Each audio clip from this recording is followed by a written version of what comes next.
Thank you very much, Professor Mattu, giving me this opportunity to talk to such an engaging audience. Since yesterday, it's been a learning experience. And for me to be here to share my thoughts, of course, with a restricted time of 8 minutes, is going to be a task. Although, of course, if you're used to Indian television, which your minister did refer in the morning, you're expected to answer within a fraction of a minute. So I'm not sure how far that training is going to help me talk in 8 minutes, all that I wanted to tell you all about. Mattu had certainly given me a topic, the Indian political system, the political class, and also the way forward. I'm not sure if I should go in that order, but I'll certainly talk about the political class to begin with. I had an intention of tracing it to where it is today with a sense of history, but I would confine to defining it as it stands or profiling it as it stands today.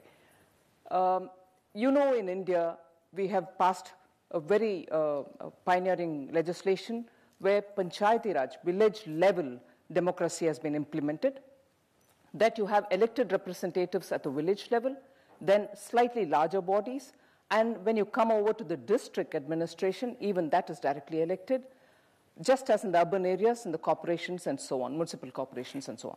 So if you look at that category of people, where in fact I'm bringing in factors which otherwise would have been well laid out in my scheme of things, but you must put up with a lot of sudden intrusions into the flow of argument that I'm bringing in, only because I want to capture certain very important elements to this. This legislation, which made sure that village-level democracy is practiced, elected democracy is practiced, also ensured adequate representation for women. Now, in that, about 33% technically, but then it has expanded to 50% reservation for women at the village level, municipal corporation level, and city level have come into place. Similarly, the scheduled caste and scheduled tribe reservation, which is constitutionally even otherwise provided, is also implemented.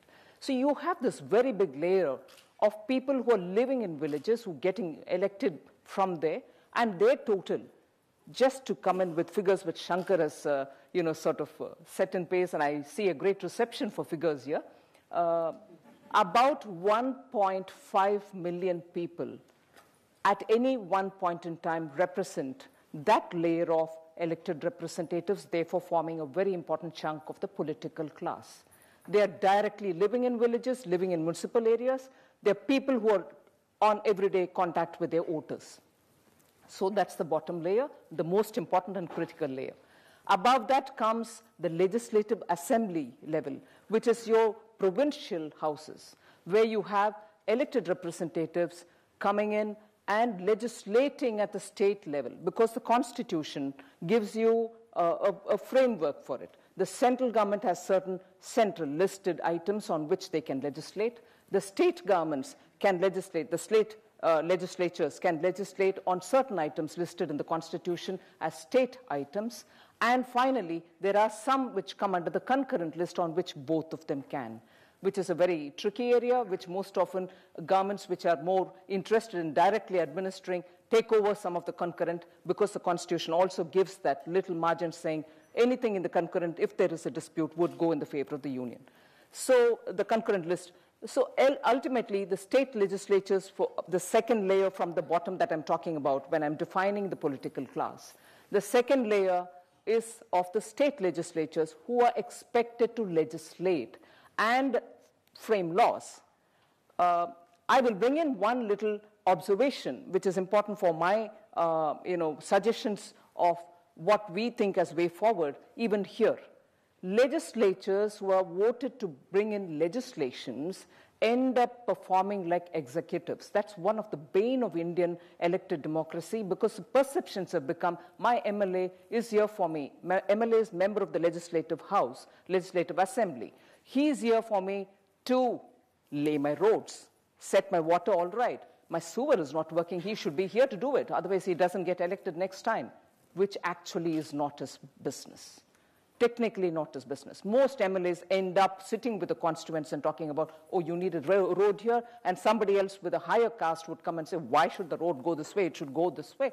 And the legislator, therefore, ends up considerable time being given for executive functions, which are not for what he's been elected. So that continues, and that is entrenched so much that today you have MLAs performing like municipal corporators, which is not their function. It gets accentuated even further. I mean, that layer, the second layer, consists of about 5,000 to 6,000 people. I'm giving you a broad band. I'm not giving you exact figures. So the political class from the bottom is about 1.5 million, then 5,000 here at the state level, and then you go over to the member of parliament level, which consists of about 760, both lower house and upper house put in together. They are supposed to legislate on those items on which the central lists are already provided for.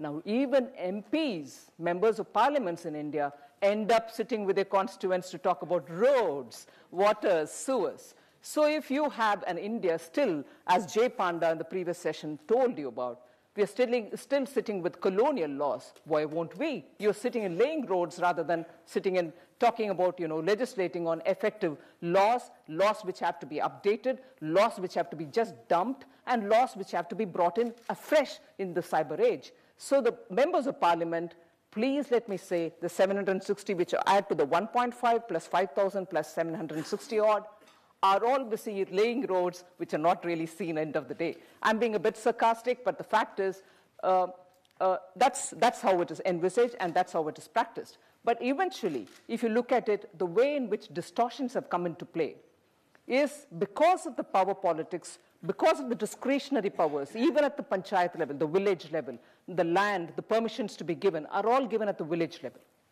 So you have many aberrations coming into play where the member of the parliament ensures that if he has got an interest in that particular area, he would ensure his men will get elected as the legislative assembly members and also to the panchayat level. So the panchayats in many cases in India have members of parliament's relatives getting elected in the village level as members of as member or the panchayat sarpanch. So this link works to the favor of the powerful member of parliament. Why powerful? Because the quantum of money which is legislated upon or which is passed through the money bills, which goes sometimes even to the district level, is enormous compared to what is not being given to those who are getting elected at the panchayat level, the village level.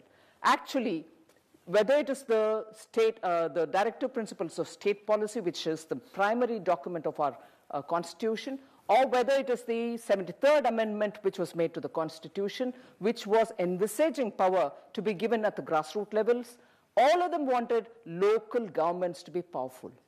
But Jay Panda, again, representing a regional party, would still not have the answers as to why, if really power had to be decentralized, state governments which have been ruled by regional parties, and I come from Tamil Nadu, which had started this tradition of regional parties even as early as 1960s, still have not succeeded in devolving powers to the panchayat level, to the village level. Powers to get elected is there, but no money powers. So the frustration at that level of 1.5 million people who are very close to their voters is, yes, I'm getting elected, and it's a clear 5-year term. Come what may, the election will have to happen because that's a mandatory condition given in the Constitution Amendment Bill. Every 5 years, election happens. But those representatives do not have the authority over the money that they have to spend in their constituency, and therefore are really hamstrung, and voters get disgusted every 5 years saying, I've elected you, you've not done anything here. And therefore they believe it is the legislative assembly member who will do it, or even the member of parliament who will do it. So we have kept the whole process so cloistered. End of the day, those objectives with which the amendment was passed to have local self-government, they've become ineffective. And I wouldn't say it will continue like that for very long, because if you had followed Dr. Mehta's presentation in the morning, the old systems are breaking down. That's one thing. The other layer I'm coming out with is to explain the political system, which I've been asked to very briefly talk about. I hope I'm not running out of my 8 minutes. Political elections happen on a territorial constituency basis. Whether you're getting elected at the village level or at the state level or even at the national level for the parliament. It is a territorially marked area.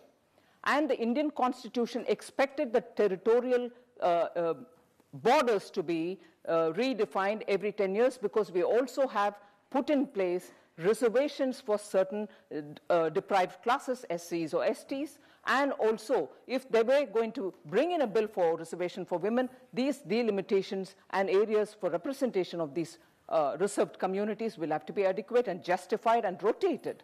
But delimitations don't happen very often. In fact, we've defied it or postponed it by every 20 years or 15 years, and therefore this has become a cause for what in the last 2-3 days, the common word of interest, the middle class, feeling frustrated.